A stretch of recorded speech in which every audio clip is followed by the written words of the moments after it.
नमस्कार, मैं रवीश कुमार। अरावली को बचाने का आंदोलन गलत कैसे हो सकता है? भ्रामक कैसे कहा जा सकता है?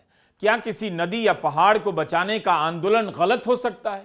नदी और पहाड़ की परिभाषा तय करने में सरकार या सुप्रीम कोर्ट गलत हो सकते हैं, क्योंकि नदी और पहाड़ किसी सरकार ने नहीं बनाए, किसी कोर्ट के आदेश से नहीं बने। अगर 100 मीटर से कम को पहाड़ नहीं मानते हैं, अरावली नहीं मानते हैं, तो एक दिन यह भी कह दीजिए हम माउंट एवरेस्ट को टीला भी नहीं मानते। गोदी पत्रकारों से भरे इस आर्यावर्त में इसे भी सही ठहरा दिया जाएगा कि माउंट एवरेस्ट को सबसे ऊंचा शिखर कहना पश्चिमी सोच का परिणाम है। मैकॉले जिम्मेदार है। धार्मिक कथाओं में जिन पर्वतों का वर्णन है, असली पहाड़ तो वही हैं। पहाड़ हमारी आस्था में हैं, अरावली या हिमालय में नहीं। इन गोदी एंकरों का कोई ठिकाना नहीं, कब पत्रकार बन जाएं, कब कथावाचक और सुनाने लग जाएं कि जम्बू द्वीप आर्यावर्त अर्थात भारत में पहाड़ तो वह होता है जिसे हम समंदर के किनारे रेत से बनाते हैं और जिसकी पूजा करते हैं। लोग मान भी लेंगे, और उनके मान लेने या 10,000 लेकर वोट बेच देने को आप तर्क थोड़े ना मान लेंगे। दिल्ली के लोग मान लेंगे तो क्या सारी दुनिया दिल्ली भीगी बिल्ली हो गई है? कभी आपने अपने जीवन में सुना है कि किसी सरकार ने नदी बना दी? अपनी आंखों के सामने आपने नदी बनते देखी है? एक पहाड़ बनाया है इंसान और सरकार ने दिल्ली की सीमा पर गाजीपुर में। कचरे के इस पहाड़ को अगर कोई कमेटी अरावली का पार्ट घोषित कर दे तो दिल्ली वाले खुशी के मारे थाली बजाने लग सकते हैं। अरावली भारत की शानदार विरासत है, आज से नहीं कई दशकों से काटी जा रही है। वह भी गलत है, और इसे काटे जाने का तरीका खोजना या आने वाले कल तक जारी रखना भी गलत है। अरावली को लेकर 2 लड़ाइयां चल रही हैं। राजस्थान की जनता सड़कों पर उतरी तो इंस्टाग्राम में रील बनाने वालों ने तूफान मचा दिया। एआई से अरावली बना बनाकर फिल्मी संवाद भर दिए गए, और यह मुद्दा युवाओं को अपने भीतर नेता देखने का मौका भी दे रहा है। लेकिन दिलचस्प है कि निकोबार नहीं, हसदेव नहीं, उत्तराखंड नहीं, मुंबई के मैंग्रोव नहीं, इंस्टा पर अरावली इतना क्यों छा गई है, इसे भी समझने की जरूरत है। लेकिन इसे बिल्कुल समझने की जरूरत नहीं कि एक गोदी एंकर दूसरे एंकर की सैलरी को लेकर ताने क्यों दे रहा है। दूरदर्शन में किसे 15 करोड़ मिल रहा है?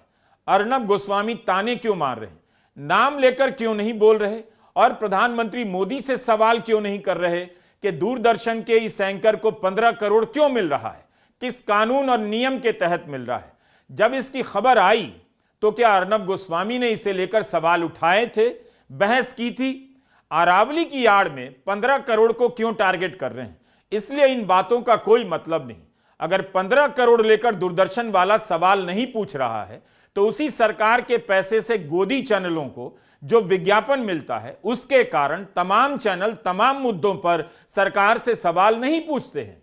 किसानों के प्रदर्शन को गोदी मीडिया ने आतंकवादी कहा, कभी हसदेव के पेड़ और खदान बचाओ आंदोलन को विकास विरोधी करार देता है। यह गोदी मीडिया दरअसल जनता के बीच अपनी लाज बचा रहा है कि वह जनता की बात कर रहा है, अरावली का दुख प्रकट कर रहा है। अगर इसी मीडिया से आप कह दें निकोबार में लाखों पेड़ काटे जाने वाले हैं, हजारों वर्ष पुरानी विरासत मिट सकती है, तब वह चुप हो जाएगा।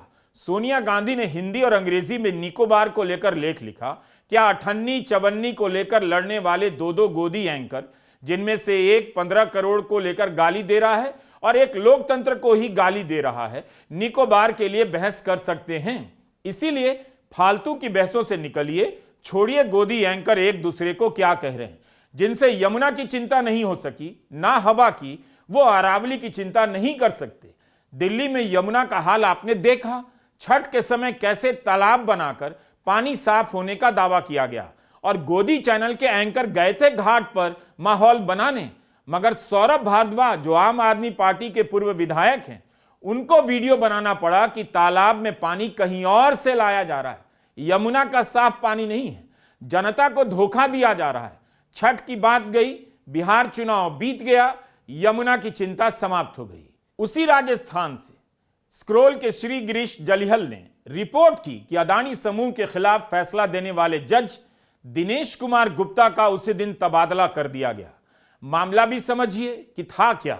जयपुर कमर्शियल कोर्ट के जज दिनेश कुमार गुप्ता ने फैसला दिया कि अदानी की कंपनी ने सिर्फ ट्रांसपोर्टेशन के नाम पर राजस्थान सरकार से 1400 करोड़ की कीमत वसूल ली, जो गलत वसूली गई। 2007 में राजस्थान राज्य विद्युत उत्पादन निगम लिमिटेड को छत्तीसगढ़ के हसदेव के जंगलों में कोयले के खनन के लिए एक ब्लॉक आवंटित किया गया। इस निगम ने अदानी ग्रुप के साथ साझेदारी की। इसके तहत अदानी समूह को खदान से लेकर मेन रेलवे लाइन तक की एक कनेक्टिंग लाइन बनानी थी, जो कई साल तक नहीं बनाई गई, जबकि खनन 2013 में ही शुरू हो गया। अब कोयला लाने के लिए दोनों पार्टनर एक निजी कंपनी को ठेका देते हैं। जो लाइन अदानी समूह को बनानी थी वो नहीं बनाई गई और सड़क से कोयला भेजने का 1400 करोड़ का खर्चा राजस्थान सरकार पर डाल दिया गया। जब कुछ विलंबित पेमेंट पर इंटरेस्ट देने की बात आई तो निगम ने मना किया और 2020 में मामला कोर्ट पहुंचा। लंबी सुनवाई के बाद जज दिनेश कुमार गुप्ता ने फैसला सुनाया, 1400 करोड़ का खर्च अदानी समूह द्वारा भरा जाना चाहिए, क्योंकि रेलवे साइडिंग बनाने की जिम्मेदारी उनकी थी। यह सब स्क्रॉल से पढ़कर बता रहा हूं। जज ने अदानी की कंपनी पर 50 लाख का जुर्माना लगाया और डील के सीएजी द्वारा ऑडिट के आदेश दिए। जिस दिन जज ने यह फैसला सुनाया उसी दिन हाईकोर्ट ने उनका तबादला कर दिया और 2 हफ्ते बाद हाईकोर्ट ने जज दिनेश कुमार गुप्ता के इस फैसले पर रोक लगा दी। इस पर कोई बहस नहीं कि अदानी के खिलाफ फैसला देने से क्या एक जज का तबादला कर दिया जाएगा। किसी से सवाल नहीं पूछा जा रहा और गोदी मीडिया अरावली की रक्षा में उतरकर पत्रकारिता करने की ढोंग कर रहा है। दिल्ली के बीचों बीच से गुजरती है अरावली की श्रृंखलाएं, तब भी दिल्ली वाले दावा नहीं कर सकते कि वे अरावली के बारे में बहुत कुछ जानते हैं। अरावली को प्लॉट काटने और काट कर टाइल्स बनाने का पहाड़ बना लिया, जिसके कटते रहने को देखा सबने, मगर रोका किसी ने नहीं। अरावली की श्रृंखला 4 राज्यों से गुजरती है, दिल्ली, हरियाणा, राजस्थान और गुजरात में अहमदाबाद के पास जाकर खत्म होती है। माउंट आबू में 1722 मीटर का शिखर इसका सबसे ऊंचा शिखर माना जाता है। अरावली अपनी ऊंचाई के कारण नहीं, बल्कि अपने निरंतर विस्तार के कारण एक जरूरी पर्वत श्रृंखला के रूप में जानी जाती है। क्यों एक्टिविस्ट, पर्यावरणविद, वैज्ञानिक सुप्रीम कोर्ट के फैसले से बेचैन हैं, हम इस वीडियो में बात कर रहे हैं। सुप्रीम कोर्ट ने एक कमेटी की रिपोर्ट को स्वीकार कर लिया, फैसला दे दिया, जिसके अनुसार 100 मीटर की ऊंचाई वाले हिस्से को ही अरावली का पहाड़ माना जाएगा, इससे कम वाले को नहीं। कहा जा रहा है कि इससे अरावली की कटाई तेज गति से शुरू हो जाएगी। ऐसे ही पहले से होते रहने के कारण कई जगहों से अरावली की पहाड़ियां गायब हो चुकी हैं। पर्यावरण मंत्री भूपेंद्र यादव कहते हैं, अरावली के कुल 1.44 लाख वर्ग किलोमीटर क्षेत्र में मात्र 0.19% हिस्से में ही खनन हो सकती है, बाकी अरावली पूरी तरह सुरक्षित है। कुछ YouTube चैनल ने और कुछ लोगों ने एक कंफ्यूजन खड़ा कर दिया कि 100 मीटर का अर्थ होगा टॉप के 100 मीटर। ऐसा नहीं है। उसका जो बेस स्ट्रक्चर है, जो पर्वत का बेस स्ट्रक्चर है, अगर वो जमीन के अंदर भी 20 मीटर है, वहां से लेके 100 मीटर तक प्रोटेक्शन है। तो जो 100 मीटर का प्रोटेक्शन है, जो लोगों ने कंफ्यूजन करा है कि मतलब ऊपर का 100 मीटर है, नीचे खुदाई कर सकेंगे, वो नहीं। मैं आपको फिर क्लियर कर रहा हूँ। 100 मीटर का अर्थ है टॉप 100 मीटर से बॉटम के अंदर तक जो उसका पूरा फैलाव है। पहाड़ी तो ऐसे होती है, तो उसका बॉटम तो बड़ा होता है, जहां तक उसका बॉटम जाएगा वहां से लेके 100 मीटर तक प्रोटेक्शन है। और अगर एक पहाड़ी और दूसरी पहाड़ी के बीच में 500 मीटर का गैप है, तो वो जमीन भी अरावली रेंज मानी जाएगी। इस डेफिनेशन के आने के बाद 90% से ज्यादा एरिया प्रोटेक्टेड एरिया में आ गया। 90% से ज्यादा। मेरा ये स्टेटमेंट लिख लीजिए, टोटल अरावली का एरिया 1,47,000 स्क्वायर किलोमीटर है। इसके बाद केवल अभी की जो मेरे पास 39 डिस्ट्रिक्ट है, केवल 217 किलोमीटर मतलब 2% में ही माइनिंग हो सकती है। दिल्ली में कोई भी माइनिंग अलाउ ही नहीं है, ना हो। मैं फिर दोहरा रहा हूं, दिल्ली के अरावली हिल्स में माइंस पूरी तरीके से बैन है। अरावली में लगभग 20 से ज्यादा फॉरेस्ट रिजर्व प्रोटेक्टेड एरिया वो एज इट इज रहेंगे। तो reserve area, protected area, even 100 metre भी पहले क्या होता था, जो लोगों ने करा था कि टॉप को छोड़ के नीचे खुदाई करते थे, तो वो एक तरीके से उसके चारों तरफ करते थे। अब वो भी नहीं कर सकेंगे। एक्सपर्ट भूपेंद्र यादव की इस बात से सहमत नहीं। उनका मानना है सुप्रीम कोर्ट के फैसले के मुताबिक जो नई परिभाषा तय हुई उससे अरावली का बड़ा हिस्सा खनन के लिए खुल जाता है। इस फैसले के अनुसार संरक्षित अरावली का दायरा अब सिकुड़ गया है। इंडियन एक्सप्रेस के जय मजूमदार ने फॉरेस्ट सर्वे ऑफ इंडिया के आंकड़ों का विश्लेषण किया है। 15 जिलों में 1 लाख से अधिक पहाड़ियों की ऊंचाई 20 मीटर से नीचे है। 20 से 60 मीटर के बीच करीब 20,000 से कुछ अधिक पहाड़ियां हैं। 100 मीटर से ऊंची पहाड़ियों की संख्या 1048 ही है। इसके अनुसार तो अरावली गायब ही हो जाएगी। दैनिक भास्कर ने अरावली के इलाके में काम करने वाले पर्यावरणविदों से बात की है। अरावली का 2/3 हिस्सा राजस्थान से गुजरता है। यहां 1,60,000 पहाड़ियां हैं। इनका कहना है 25% अरावली पहले ही तबाह हो चुकी है। 90% पहाड़ियां नई परिभाषाओं से बाहर हो सकती हैं, यानी जहां खुलकर खनन हो सकता है, इसलिए इनके अस्तित्व को खतरा है। अफसोस की बात है कि सुप्रीम कोर्ट ने कहा कि अगर हम पूरी तरह बैन लगा देंगे तो अवैध रूप से खनन होने लग जाएगा।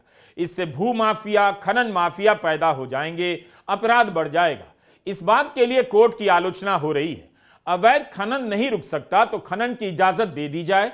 इस हिसाब से तो कुछ लोग पटाखे छोड़ेंगे ही, तो क्या पटाखों पर बैन नहीं लगने चाहिए? और सुप्रीम कोर्ट का ही आदेश अगर दिल्ली में लागू ना हो, रात 10 बजे के बाद भी लोग पटाखे छोड़ते चले जाएं, तो क्या पटाखे छोड़ने की खुली छूट दे दी जाए? क्या सरकार पर भरोसा नहीं कि वह अवैध खनन वालों पर रोक लगा सकती है? अरावली में अवैध खनन का इतिहास बहुत पुराना है। इसी वजह से इन राज्यों में रहने वाले लोग अरावली को लेकर आए इस नए आदेश से बेहद चिंतित हैं। उन्हें लगा कि यह अंतिम हमला है और इसके बाद कुछ बचाने के लिए नहीं बचेगा। जब सारे कानून थे तब भी सब सरकारों और जांच एजेंसियों की आंखों के सामने अरावली का खनन कर करके उसे अधमरा कर दिया गया। अब अगर 100 मीटर की परिभाषा लागू होगी तो अरावली को कानून के सहारे मिटा दिया जाएगा। 2018 में सुप्रीम कोर्ट की एक समिति ने पाया कि 50 वर्षों के भीतर अरावली की 128 में से 31 पहाड़ियां हमेशा के लिए खत्म हो गई हैं। अवैध खनन और डायनामाइट के इस्तेमाल से इन पहाड़ियों का नामो निशान मिटा दिया गया। इनकी जगह दिल्ली की रिज में खाली गैप पैदा हो गए, जहां से थार के रेगिस्तान की मिट्टी दूसरी तरफ आने लगी। इसी साल मई के महीने में पीपल फॉर अरावली नाम के संगठन ने हरियाणा सरकार और पर्यावरण, वन और जलवायु परिवर्तन मंत्रालय को एक रिपोर्ट सौंपी, जिसमें बताया गया कि लाइसेंस प्राप्त खनन ने 7 में से 2 जिलों में अरावली को समाप्त कर दिया है। चरखी दादरी और भिवानी में लाइसेंस प्राप्त खनन से यह हालत हुई है। 2009 में सुप्रीम कोर्ट द्वारा प्रतिबंध लगाए जाने से पहले गुरुग्राम, नूह और फरीदाबाद के इलाकों में अवैध खनन ने अरावली को बहुत नुकसान पहुंचाया है। 2020 से लेकर अब तक अकेले राजस्थान में अरावली में अवैध खनन को लेकर 2096 मामले पकड़े जा चुके हैं। क्या माफियाओं के आगे सरकारी सिस्टम इतना लाचार हो गया है? इनके खिलाफ कार्रवाई नहीं कर पा रहे तो इनकी सुविधा के लिए अरावली के खनन को सुविधाजनक बनाया जा रहा है।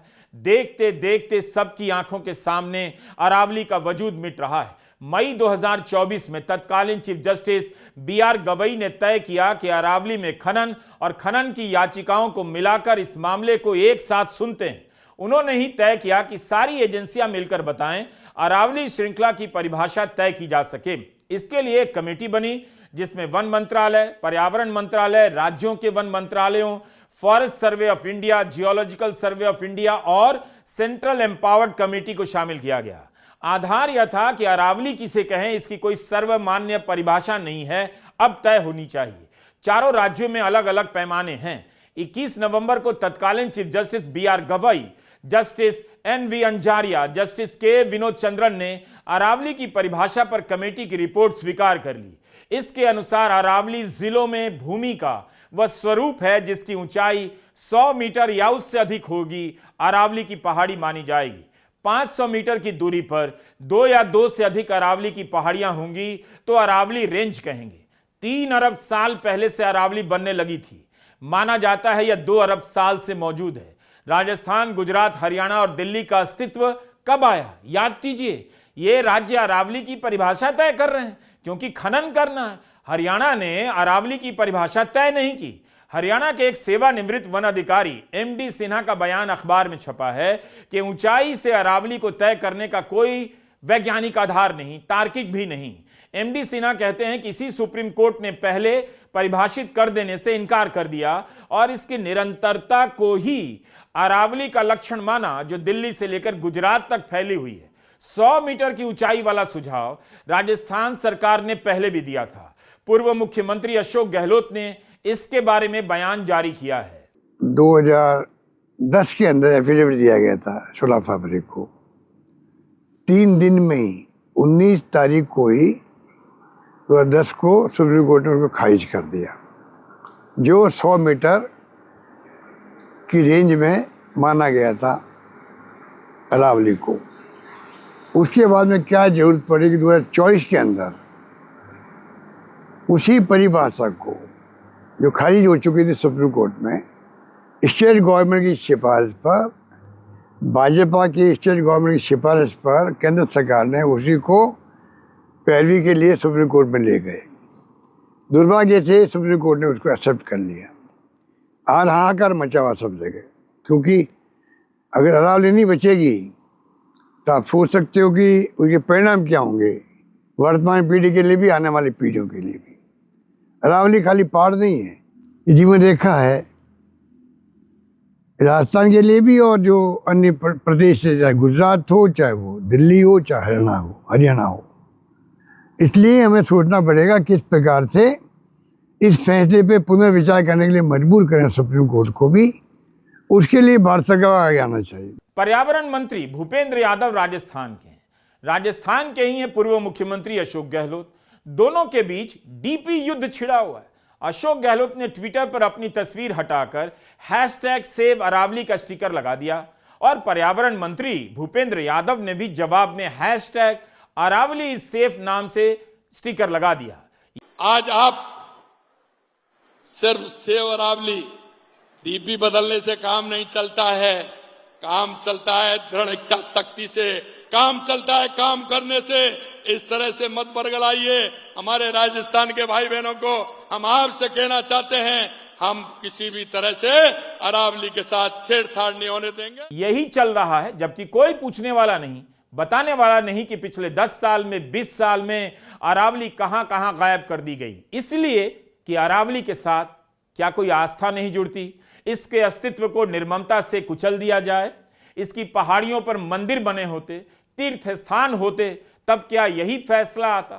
हम पहाड़ों और नदियों को प्रकृति के नजर से नहीं देखते, धर्म की नजर से देखते हैं। और तब भी जाकर देखिए उत्तराखंड में विकास के नाम पर पहाड़ों के साथ क्या हो रहा है, क्यों बादल फटने की घटनाएं बढ़ रही हैं और धराली जैसे गांव कस्बे लापता हो रहे हैं। सुप्रीम कोर्ट की मदद कर रहे वरिष्ठ वकील के परमेश्वर ने अरावली की नई परिभाषा का विरोध किया। उनका कहना था कि इसके पहले 2010 में फॉरेस्ट सर्वे ऑफ इंडिया ने 3 आधार पर अरावली की परिभाषा तय की, उसे ही मानना चाहिए।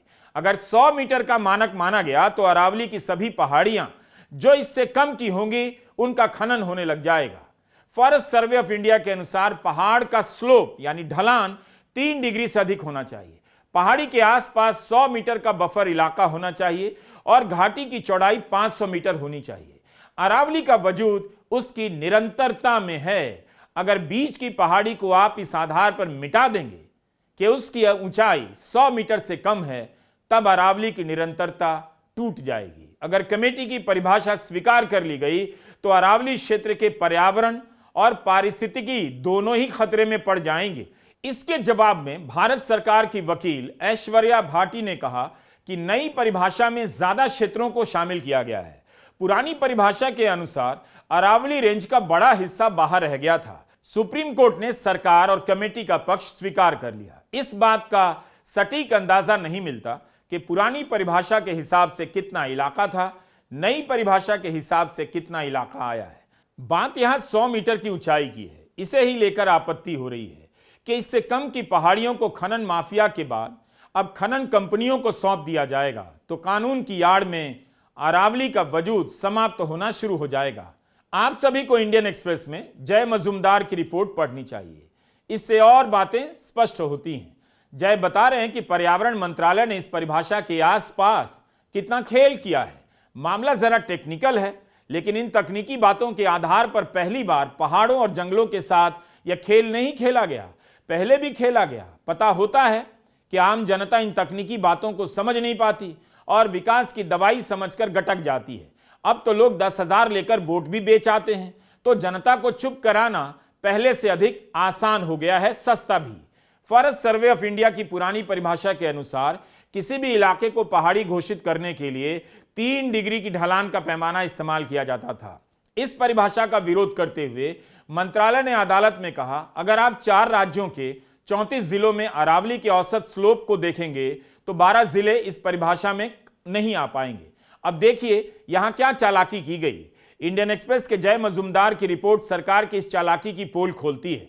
किसी भी जिले में अरावली उसके छोटे से हिस्से से निकलती है, बाकी सारा जिला तो सपाट मैदान ही होता है। इस वजह से जिले की औसत ढलान 3 डिग्री से कम हो जाती है और जाहिर है कि इलाका पहाड़ी घोषित होने के पैमाने में फिट नहीं होता। पहाड़ी इलाके की ढलान ज्यादा होते हुए भी औसत के बहाने कम बता दी जाती है, तो एक तरह से सरकार कह सकती है परिभाषा बदलकर वो और भी बड़े पैमाने पर बड़े इलाके को पहाड़ी घोषित कर रही है। लेकिन ऐसा है नहीं। सरकार ने पहाड़ी की ढलान की जगह पूरे जिले की ढलान को नापने की बात कही है। ऊंचाई के हिसाब से नापने का तरीका बदल दिया गया है।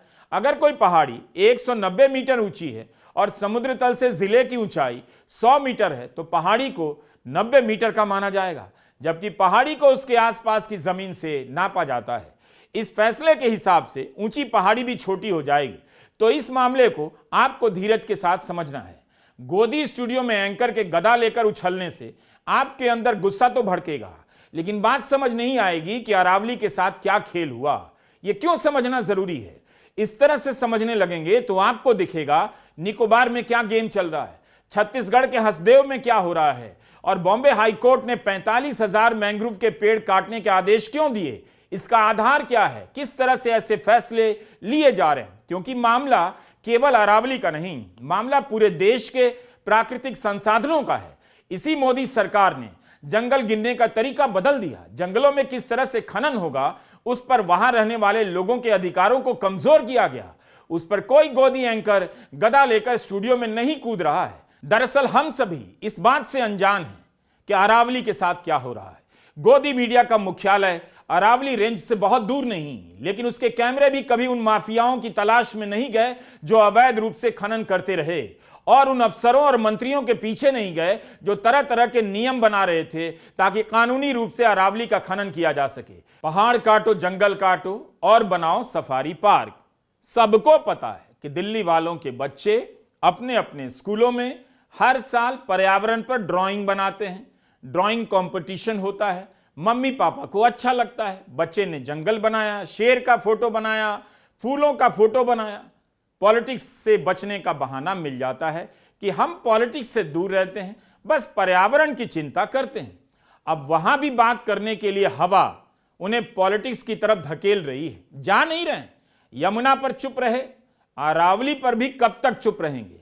2022 से हरियाणा के नूह में सफारी पार्क बन रहा है, जिसे लेकर 30 से अधिक वन अधिकारियों ने प्रधानमंत्री मोदी और पर्यावरण मंत्री को भी पत्र लिखा है। मोदी सरकार से सवाल करने से भाग रही दिल्ली की जनता को विपक्षी दल बहुत खूब समझ रहे हैं। इसीलिए समाजवादी पार्टी के अध्यक्ष अखिलेश यादव ने दिल्ली की जनता के नाम पत्र लिखा है अरावली को बचाना, दिल्ली के भविष्य को बचाना है, नहीं तो एक एक सांस लेने के लिए संघर्ष कर रहे दिल्ली वासी स्मॉग जैसे जानलेवा हालात से कभी बाहर नहीं आ पाएंगे। आज एनसीआर के बुजुर्ग, बीमार और बच्चों पर प्रदूषण का सबसे खराब और खतरनाक असर पड़ रहा है। यहां का विश्व प्रसिद्ध हॉस्पिटल और मेडिकल सर्विस सेक्टर तक बुरी तरह प्रभावित हुआ है। जो लोग बीमारी ठीक करने दिल्ली जाते थे वो अब और बीमार होने नहीं आ रहे। अरावली के जानकारों का कहना है कि राष्ट्रीय राजधानी क्षेत्र के लिए नया क्षेत्रीय प्लान बन रहा है। जानकारों का मानना है कि नई परिभाषा का इस्तेमाल अरावली की कीमत पर रियल एस्टेट का नया धंधा खड़ा करने में होगा। अरावली की कटाई तेज होगी और वहां हाउसिंग सोसाइटी बनेगी। सुप्रीम कोर्ट के फैसले का इस्तेमाल कर खनन के अलावा रियल एस्टेट के लिए जोन बनाया जाने लगेगा। टाइम्स ऑफ इंडिया की रिपोर्ट में सेवानिवृत्त वन संरक्षक आरपी बलवान का कहना है गुरुग्राम और फरीदाबाद के 90 से 95% क्षेत्र इस परिभाषा के कारण खुल जाएंगे और पहाड़ियों को काटा जाने लगेगा। सबसे बड़ी चिंता यह है, सुप्रीम कोर्ट से ही अरावली को संरक्षण मिला है। अरावली के लिए लड़ने वालों ने दशकों कानूनी लड़ाइयां लड़ी, तब जाकर यह हासिल हुआ। अब सुप्रीम कोर्ट के आदेश से ही खतरा लगने लगा है। रस्किन बॉन्ड की कहानी है डस्ट ऑन द माउंटेन, कई दशक पहले लिखी गई, आज सही साबित हो रही है। गांव में अकाल पड़ता है, विष्णु काम की तलाश में गांव छोड़कर मसूरी की पहाड़ियों की तरफ जाता है, लेकिन वहां देखता है पहाड़ पर कुछ बचा ही नहीं, पेड़ भी नहीं है, डायनामाइट से सब उड़ा दिया गया है, खनन का काम चल रहा है। विष्णु को चारों तरफ धूल ही धूल दिखाई देती है, जो खनन के कारण मसूरी के पहाड़ों के ऊपर उड़ रही है। खदान से उड़ने वाली धूलों से विष्णु के आंख, नाक और कान भर जाते हैं। उसे याद आने लगते हैं चीड़ के पेड़, अखरोट के पेड़। उसे वह हरियाली नहीं दिखाई देती तो अपने गांव लौट आता है। ये आज की सच्चाई सिर्फ मसूरी और आसपास की नहीं, दिल्ली और उसके आसपास की भी है। ऐसी अनेक कहानियां सच साबित हो रही हैं। हम नदियों को खत्म कर उनकी परिभाषा गढ़ रहे हैं, उनके पानी में जहर मिलाकर साफ करने के नए मानक बना रहे हैं। सबको पता है यह काम कितना मुश्किल है। हवा में जहर फैल चुका है, सबको दिख रहा है। ये आने वाले कल की बातें नहीं, बल्कि जिससे आना था वो हमारे सामने है, वो हमारे सामने खड़ा है। जब लोग फेफड़े के कैंसर से नहीं डरे तो क्या उन्हें इस बात से डर लगेगा कि जमीन के नीचे का पानी सूखता जा रहा है? यह कोई आज की खबर है। पिछले 15 साल से दिल्ली और आसपास के इलाकों में हर गर्मी में इसकी खबरें छपती। लोगों को सब पता है, लेकिन उन्हें यह भी पता है कि अब बोलना मुश्किल हो गया है। ये वही लोग हैं जो सवाल करने वालों को देशद्रोही कहा करते थे, इसलिए अब खुद नहीं बोल पा रहे हैं। इसलिए लोग इंस्टा पर जाकर रील बना रहे हैं, रील के डायलॉग लिख रहे हैं, रील में म्यूजिक डाल रहे हैं जोश भरने के लिए। 10 साल में दिल्ली की जनता कंटेंट बनकर रह गई है। थाली बजाने वाली जनता के सवालों पर इतनी जल्दी कौन यकीन करे? लेकिन अच्छी बात है, लोग बोलने लगे हैं, कम से कम रील ही बना रहे हैं। पता चल रहा है कि जनता बनने की तरफ लौट रही है, मगर वापसी का रास्ता बंद है। गोदी एंकर अरावली की होली खेल रहे हैं, रंग लगाकर रंग बदल रहे हैं, लेकिन इस इलाके की जनता अपने भविष्य की होलिका दहन कब तक देखेगी, स्वीकार करेगी? नमस्कार, मैं रवीश कुमार।